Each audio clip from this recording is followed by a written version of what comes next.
Greetings, everyone, and welcome back. We're joining together, as always, in the love and the light of the one infinite creator. And hello from me too. It's wonderful to be exploring this material with you all. Today, we're doing a focused deep dive, really getting into the weeds of Session 57 from the Law of One Material. That's right. Quite a few listeners asked for a closer look at this one, and it's packed with some fascinating and pretty intense topics. It really is. So our mission today is simple.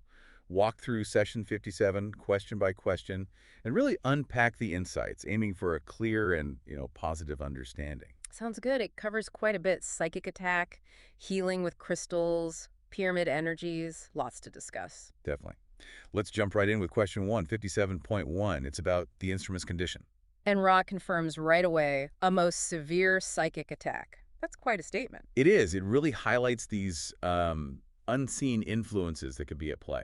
But what's also striking is why the instrument could continue. Ra mentions replenished vital energies and, interestingly, a sense of humor. Or proportion, as they put it. Yeah. Which suggests our own energy levels and our mindset, our perspective, are actually like defenses. Absolutely crucial. Both physical energy and that kind of mental balance. And they do warn the attack might briefly disrupt the contact. Shows how delicate that connection was. It does. So question 2, 57.2, naturally asks, well, what can be done to alleviate this attack? And Rai's answer is maybe not what you'd expect. Basically, nothing directly. Right. They say direct help isn't really possible, but understanding the mechanism could be helpful down the line. Which feels like a deeper lesson, doesn't it? Sometimes understanding the why is more empowering than just a quick fix. Exactly. It gives you awareness, which is its own kind of power. So that leads right into question 3, 57.3, asking about that mechanism. How does it work? And Ra explains it's indirect. The Orion group isn't like beaming bad thoughts directly. They work through existing distortions in the person's mind, body, or spirit. You give that really specific example, the instrument reaching for a heavy object, miscalculating slightly. And causing a strain, a wrist injury in this case. Yeah. And they use the analogy of a post-operative state, where things aren't quite knit together strongly yet. It shows how vulnerabilities, even just physical ones we all have, can become sort of openings. And they stress the importance of the instrument's awareness of this and the group's support in caring for the injury. That combination, again, self-awareness and group support, crucial for navigating these things. So moving to question 4, 57.4, how to actually help the wrist problem itself, the immediate physical issue. And here, Ra gets very practical. They reassure the info is harmless, just transient, and then recommend wrapping the wrist like a sprain. And using a sling for about a day. Check it after that. Repeat if needed. It's this interesting blend, isn't it? We're talking psychic attack, but the advice is grounded physical care. Plus, they mention using individual healing skills and a crystal. Yes, the crystal, which brings us neatly to question 5, 57.5, identifying which crystal. And it's the one resting on the instrument's right hand. Ra calls it flawed but sufficient. I love that phrase, flawed but sufficient. What do you make of that? Well, it suggests perfection isn't the point, maybe. Like, the physical object doesn't have to be perfect for it to work. Intention and connection might matter more. That makes a lot of sense. So question 6, 57.6, asks how to use a crystal like this for healing.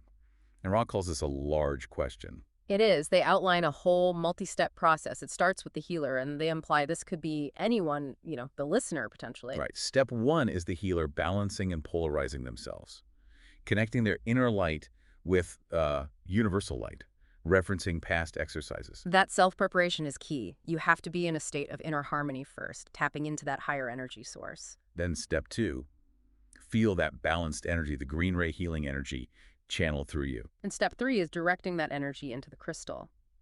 Activating its crystalline structure, Ra calls it frozen light. Frozen light. Wow. Okay, so the activated crystal, step 4, resonates with this love and light energy. And radiates it out. Focus healing energy, needed light vibrations, towards the magnetic field of the person being healed. Okay, but then the person being healed has a role too, right? Step 5. Exactly. They need to consciously open their violet ray protective shield, their natural energetic boundary. You have to be willing to receive it. So it's a cooperative process. And then step 6, this allows the inner energy fields, mind, body, spirit centers, to be momentarily interrupted and adjusted. Offering the opportunity for a less distorted state. It's like an energetic reset or recalibration. Fascinating stuff. Then question 7, 57.7, clarifies how the healer should hold or position the crystal. It's not just holding it in the hand. Right. Ra corrects that assumption. Two ways are suggested. One is on a chain around the neck, placing it near the heart chakra, the green ray center. Makes sense for green ray healing. And the other way, A chain hung from the outstretched right hand, wound so it can swing gently for like sensitive adjustments. interesting. And Ra adds that practice is needed, but everyone can do this. It's an inherent capability. And importantly, that the information is safe if you follow it carefully. Good to know. Okay, question 8, 57.8. Does a flawless crystal work much better? And here's another profound point from Ra. They say the healer's own state being regularized or crystallized is as critical as the crystal's perfection. So it comes back to the healer's inner work again. Your own clarity and alignment matter hugely, maybe even more than the tool itself. Precisely. It really shifts the focus inward. So then, question 9, 57.9 asks about the crystal's size. Does bigger mean better? Ra says size matters for, like, planetary healing, Yeah. but for healing an individual, harmony between the crystal and the healer is the main thing. But there's a lower limit for faceted ones, right? To Yeah, spread yeah. the light properly across the energy spectrum. Yes, a practical point. And they mention water as another type of crystal, also effective, just maybe less practical for this kind of application, which broadens the idea of what crystal means. It does. Okay. Question 10, 57.10 gets back to positioning. Using the navel as a reference for a green ray crystal. And again, Raya offers correction and precision. Not on the navel, but specifically 2 to 5.4 centimeters towards the heart from the navel. That's very specific. Why such precision, do you think? It suggests that in working with subtle energy, these small adjustments in placement can really matter for the effect. And question 11 just confirms the method for finding that spot is correct. Right. Practical application confirmed. Now, things get really interesting with question 12, 57.1, healing and the king's chamber in the Great Pyramid. Yes. Rao outlines two main advantages of using that specific configuration for healing. Okay, what's the first one? The automatic disruption of the protective shell, that violet ray barrier we mentioned, the geometry itself seems to create an opening. Wow. Okay. And the second? That the light inside is configured by the 7 energy centers, allowing for easy manipulation of pure energy in space-time and time-space. Basically, a very potent, refined healing environment. Enabling rapid adjustment of the person once their defenses are down. Especially useful if those defenses are actually part of the problem. Exactly. Yeah. But then comes the big caution. Yes, a very important one. Ray stresses the pyramid shape itself is not required for healing. And that using it, especially the King's Chamber effect, without a highly crystallized healer or with the wrong intention or setup, can actually cause distortions, harm even. They compare it to harmful chemicals. It's a powerful tool that demands respect, wisdom, and the right conditions. Absolutely. Which leads to question 13, 57.13. Are there any beneficial uses for the pyramid shape now? Ray says yes, cautiously. Improving meditation in the Queen's Chamber position or a balanced setup. And they mention it still helps balance planetary energies, though less effectively now because the pyramids aren't perfectly aligned anymore due to Earth changes. So potential benefits, but with caveats and needing careful application. Okay, so question 14, 57.14, asks how the Queen's Chamber position helps meditation specifically. Ra explains it focuses the mind-body-spirit polarity. It intensifies your inner light, your will, your desire to seek the Creator.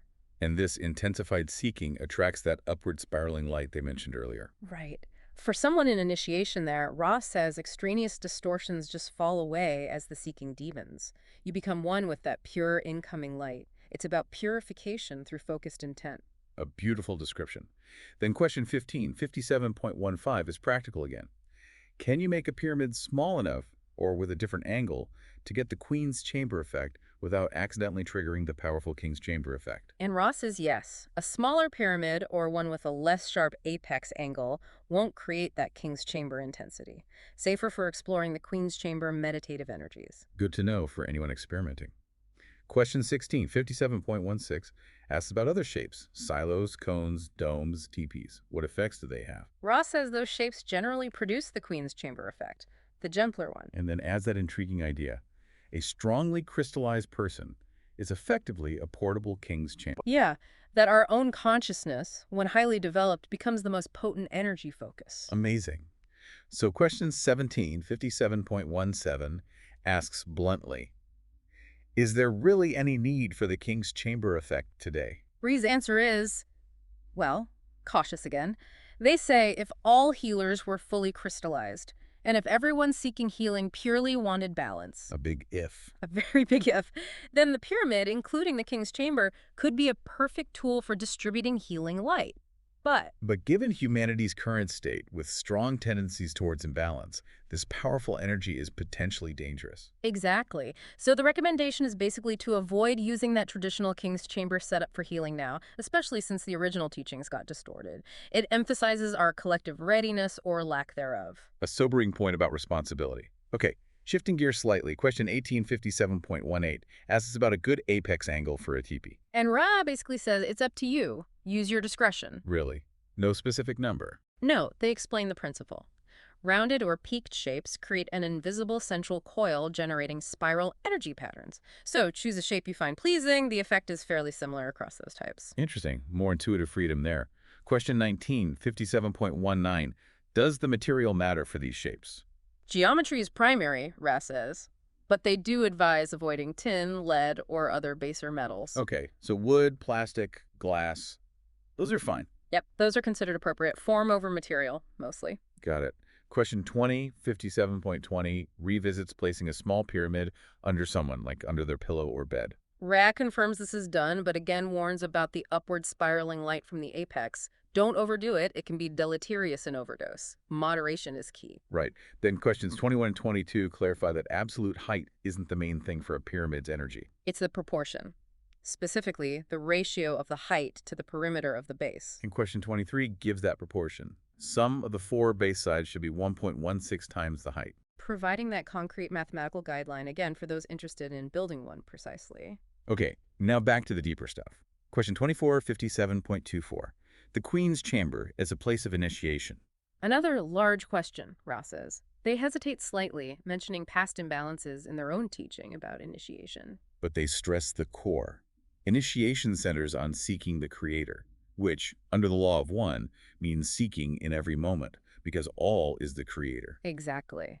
An initiation in the Queen's Chamber is described as this total surrender, abandoning the self to the desire to know the Creator fully. This draws that purified light through all the energy centers, meeting at the indigo ray, opening the gate to intelligent infinity. Leading to true life or resurrection. It's a description of profound spiritual breakthrough. Absolutely powerful. Then questions 25 and 26 ask about the difference between using the pyramid for learning versus initiation. Is there one? Yes, Ross says there is.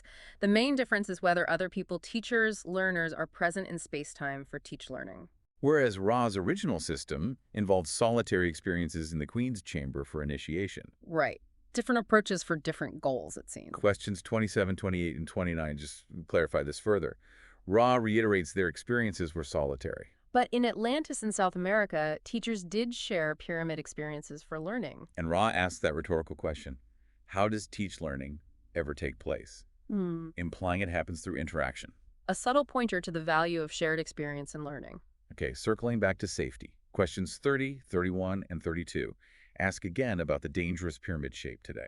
They confirm a four-sided pyramid big enough to create the king's chamber effect is potentially dangerous, specifically mentioning a 76-degree apex angle as characteristic of this potent shape. And they suggest that using such a pyramid is risky, basically confirming the questioner's caution. And give a rough guideline. Anything less than about 70 degrees probably wouldn't produce that effect. Good practical advice there. Okay, we're nearing the end of the session. Question 33, 57.33, the last big one, asks about space-time and time-space. Ra calls these terms clumsy but adequate ways to mathematically describe our illusion, the seen and unseen parts. But then they make a really key point. You don't need to understand these concepts for the mystical search for unity. Exactly. They're part of the illusion you're trying to see beyond. The real work is seeking the one. How do they suggest doing that? Through a balanced, self-accepting self. Aware of your distortions, but also your perfection, opening yourself to the universe, which you are. Attracting that light energy, that cosmic prana, through intense seeking. And the realization happens where your inner seeking meets that incoming energy. And the purpose of clearing the energy centers. To meet at the indigo ray, contact intelligent affinity, and dissolve the illusions. Service to others then flows naturally from that released energy. They also mentioned space-time versus time-space is mainly a third density distinction. Higher densities operate differently. Right, within polarized systems, and they admit difficulty in sharing numerical concepts between these systems, asking the questioners to double-check any numbers given. A dose of humility there. It is. A reminder of the limits of language when discussing these things. And finally, question 34, 57.34, is just a check-in. Yeah, basically asking if anything can be done for the instrument's comfort or the contact. Ray says everything's harmonious, adjustments are okay. A calm end to a very intense session. Wow, we Uh, covered a lot there. We really did. From psychic attack mechanics, detailed crystal healing steps, the power and perils of pyramid energy, initiation.